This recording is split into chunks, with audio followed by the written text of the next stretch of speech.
கோயில் புனிதமானதுதான். என் தாயை விட புனிதமானதா?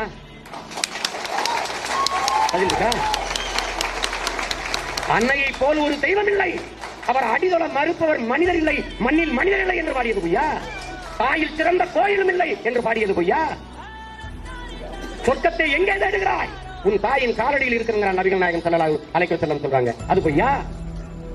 உலகத்தின் எல்லா செல்வங்களையும் ஒன்றாக திரட்டி தராசின் ஒரு தட்டிலும் தாயின் பேரன்பை ஒரு தட்டிலும் வைத்தால் தாயின் அன்பு இருக்கிற பட்டுத்தான் உயர்ந்து இருக்கின்றான். அதுதான்டா உயர்வானதுங்கிறான். ஆணின் அனைத்து வெற்றிகளுக்கும் காரணம், ஆண்களின் எல்லா பெருமைக்கும் காரணம் பெண்கள் தான் வியாசர்.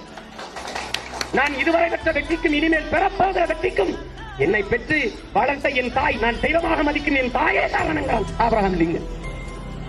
என் தாயை விட புனிதமானதா கோயில்? கோயிலுக்குள்ளே ஒரு கருவறை இருக்காது. அது நாம்